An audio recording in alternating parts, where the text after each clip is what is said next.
ये कौन सी केएस अफसर है जिसको ये पढ़ना नहीं आया। ये जहाँ तो मुझे सीधा सीधा शक इस बात पे जा रहा है कि इस मैडम के कुछ चुनिंदा लोग जिसको ये पसंद करती है वो इस मेरिट में फाल नहीं कर सके, तो मैडम ने क्या किया, नीचे लिख दिया जो रिक्रूटमेंट है ये है ही नल है। लेकिन एलजी साहब को पता ही नहीं कि किस तरीके से रिक्रूटमेंट अपनी मर्जी से कैंसिल करवाई जा रही है, क्या स्कैम्स हो रहे हैं। लेकिन नाम बदनाम हमारे एलजी साहब का हो रहा है। अच्छा काम करने के लिए वो मतलब सोचा होगा या कर रहे होंगे, लेकिन नीचे से ही ऐसे ऑफिसर है जो अच्छा काम करना नहीं चाहते। मैडम जी, अगर फाइनेंशियल ईयर खत्म होने वाला था पहले तो वो टर्म एंड कंडीशन में है ही नहीं। अगर ये जो खत्म होने वाला था, आपको पता आपने 26 तारीख को पेपर कराने की अनुमति कैसे दे दी। ये एलजी साहब फिर आप किस लिए यहाँ पे बैठे हो? फिर उन्हीं को जम्मू कश्मीर दे दो आप। अगर आप सेंटर से यहाँ पे अपॉइंट हुए हो जम्मू कश्मीर की जनता या जम्मू कश्मीर की एडमिनिस्ट्रेशन या यहाँ का सिस्टम ठीक करने के लिए, तो वो लोग अपनी ही मर्जी से सब कुछ सिस्टम खराब करेंगे, तो यही पब्लिक फिर रोडों पे आएगी, यही नौजवान फिर धरने और प्रदर्शन करेंगे। तो फिर आप किस लिए जम्मू कश्मीर में बैठे? आपके chief secretary, additional secretary, principal secretary वो क्या कर रहे हैं जम्मू कश्मीर के अंदर? Contract base up to end of this financial year 31 March, renewable for a period of 1 year at the time based on performance and continuation of scheme. ठीक है, the district health society has right to terminate the hiring without assigning any reason. मैं पूछना चाहता हूँ कि ये कैसे KS अफसर हैं जिनको पढ़ना नहीं आता क्या? इसमें लिखा गया है पहले आप रिक्रूटमेंट करते हो, उसके पूरा जब साल होगा उसकी परफॉर्मेंस के बेस पे आप उसकी सर्विसेज को एक्सटेंड कर सकते हो। क्या नाम है सर आपका? सर मेरा नाम साहिल शर्मा है। मैं जो कोविड में बच्चे लगे थे उनका मैं यूनियन प्रेसिडेंट हूँ। मैंने ही पहले प्रोटेस्ट लीड किए थे, मारे मुरे खा के। ये प्रोटेस्ट कहीं जाके हमें ये आस एक उम्मीद की किरण नज़र आई थी कि एलजी एडमिनिस्ट्रेशन हमें रिक्रूटमेंट दे रही है और हम अगर फिर से मेहनत करेंगे, एक बार फिर से कहीं ना कहीं हम फिर से इसमें सेलेक्ट हो जाएंगे, जहाँ सिलेक्शन प्रोसेस से निकल जाएंगे। लेकिन सर मैं बताना चाहूँगा 2022 में जो हमारे एलजी मनोज सिन्हा और एमडी जो एनएचएम थे, उन्होंने हमारे लिए पोस्टें क्रिएट की। उसमें हमें ग्रेस मार्किंग दी कि इन बच्चों को जो है इनको ये ग्रेस मार्किंग के बिहाफ पे इनको जो है लगाया जाए। काम किया है बेसिकली, पोस्टें ही उन्हीं के लिए। लेकिन हमने फिर भी नहीं किया। हमने ये कहा कि कोई बात नहीं, आप फॉर्म सभी को लगाने दीजिए। ये कल कोई ये नहीं बोले कि सिर्फ कोविड वाले बच्चों को अप्लाई करने के लिए बोला गया। वो एडवर्टीजमेंट 2022 में हुई डिस्ट्रिक्ट रियासी में। एक बार पेपर 15 दिसंबर की एक डेट निकाली गई। 15 दिसंबर की जो डेट निकली, उसके बाद 15 नवंबर की निकली, सॉरी। उसके बाद वो डेट कैंसिल हुई, पोस्टपोन्ड हुई, आ गई 29 जनवरी की डेट। 29 जनवरी की भी डेट पोस्टपोन्ड हुई। ये देख, 29 जनवरी की भी पोस्टपोन्ड हुई। उसके बाद आ गया इनका कोरिजेंडम कि 15/9 भाई ये जो एडवर्टाइजमेंट निकली थी कि इसमें हम ऐसा ये कोरिजेंडम निकाला गया इसके बिहाफ पे। और उसके बाद फिर आ गया 26 मार्च को फिर पोस्टपोन हुआ पेपर। फिर इन्होंने निकाला 26 मार्च को।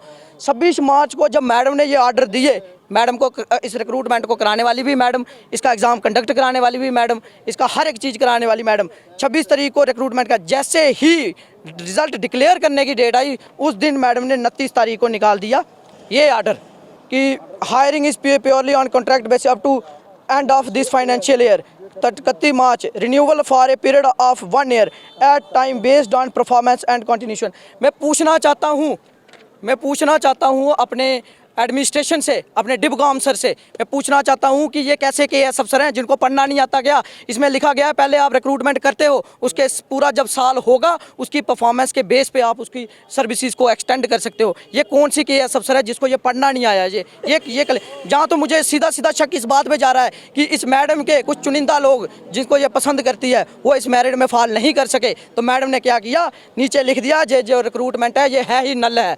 मैडम जी, अगर फाइनेंशियल ईयर खत्म होने वाला था पहले तो वो टर्म एंड कंडीशन में है ही नहीं। अगर ये जो खत्म होने वाला था, आपको पता आपने 26 तारीख को पेपर कराने की अनुमति कैसे दे दी? हाँ, मार्च में। और अगर सभी डिस्ट्रिक्टों में ये प्रोसेस चल रहा है, उनको कोई प्रॉब्लम नहीं है, तो हमारी इस एडीडीसी को क्या प्रॉब्लम है? भाई मुझे तो सीधा सीधा इसमें ये तो, अगर आप किसी अंधे को भी अगर सुनाओगे कान के पास जाके, वो भी ये बोलेगा कि नहीं इसमें तो कोई फॉल्ट तो है।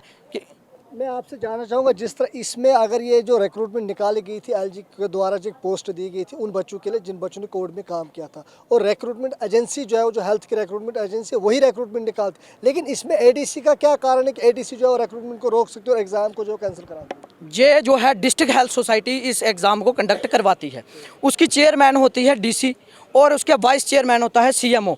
मैडम डीसी मैडम ने अपनी अथॉरिटी दे दी एडीडीसी को कि एग्ज़ाम आप कंडक्ट कराएं, जहाँ तक मुझे लगता है। कंडक्ट कराने के बाद मुझे तो लग रहा है 15 पोस्टें थी।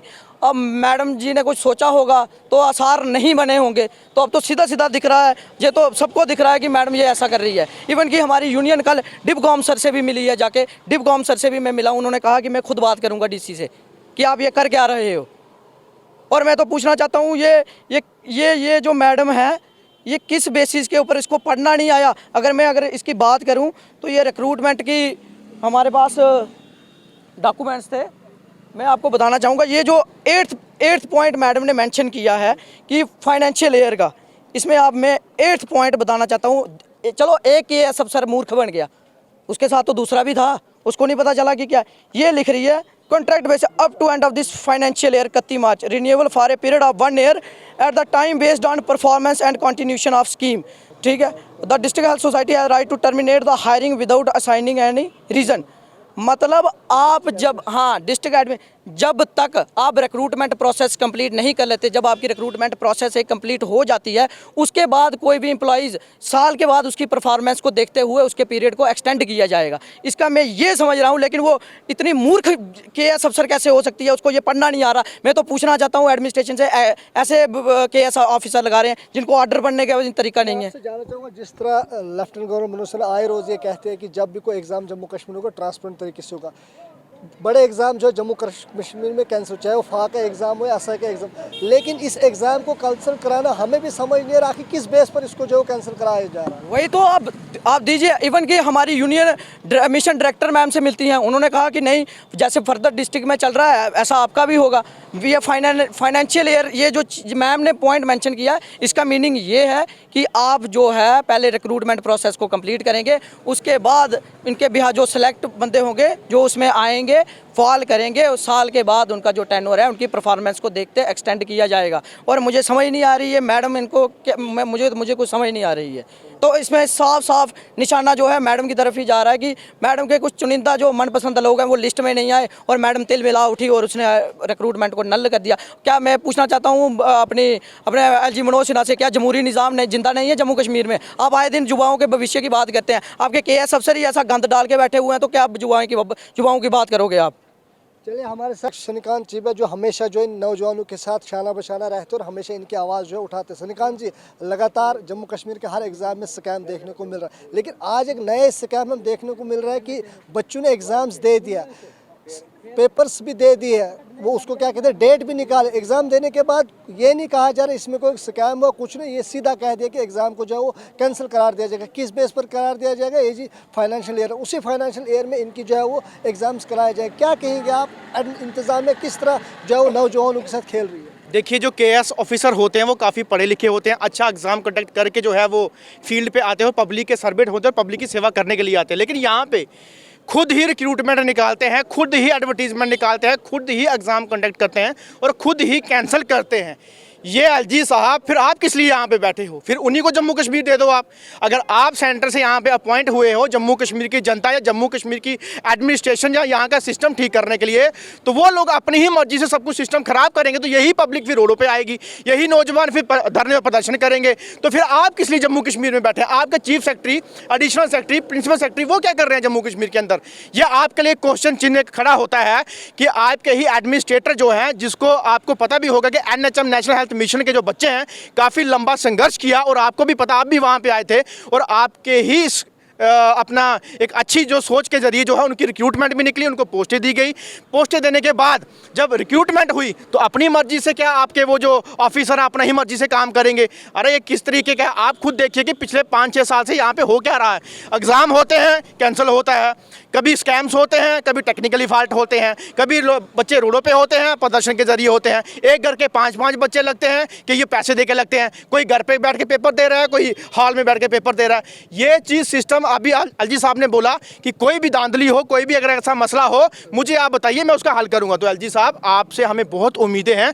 आप ही ये चीज़ देखिए कि जो भी ऐसा एडमिनिस्ट्रेटर अगर ऐसा काम करता है, यहाँ पे माहौल खराब करने की बात करेगा या ऐसी सोच रखेगा, तो उसके खिलाफ कड़ी से कड़ी कार्रवाई करके या तो टर्मिनेट करके उसको घर बिठाया जाए। ऐसे लोग जो समाज में जो ऐसा काम करेंगे, पब्लिक को भड़काएंगे, या पब्लिक जब भड़केगी, यूथ भड़केगा, यूथ अंधकार की तरफ जाएगा, जब उनका भविष्य खत्म होगा तो यूथ रोडों पे आएगा ही, धरने प्रदर्शन वो करेंगे ही, रोडों पे तो भटकेंगे। तो फिर खुद सोचिए कि गलत कौन और सही कौन है। ये आपके लिए भी और आपके चैनल के माध्यम से मैं आपको बोलना चाहता हूं कि आप इसके ऊपर जल्द से जल्द संज्ञान लेके आप इसको ध्यान दीजिए कि किस तरीके एडमिनिस्ट्रेटर जो है आपके ऑफिस के अंदर क्या काम कर रहा है। श्रीकांत जी, मैं आखिर में आपसे जानना चाहूँगा, जिस तरह एलजी इंतज़ाम में क्या लग रहा है आपको कि एलजी इंतज़ाम में जो है जम्मू कश्मीर के नौजवानों को दिल जीतने में जो है वो कामयाब हुई है? देखिए एलजी साहब, अभी तक तो लोग नाखुश हैं, लेकिन मुझे जो आज एक मैंने वाकया देखा, जो खुद ही एडवर्टीजमेंट निकालने, खुद ही खत्म करते, खुद ही कैंसिल करते हैं। एलजी साहब को ये तो एक रत्ती भर भी उनको नहीं पता होगा नाम किसका बदनाम हो रहा है, एलजी साहब का, क्योंकि एलजी साहब ही जम्मू कश्मीर चलवा रहे हैं।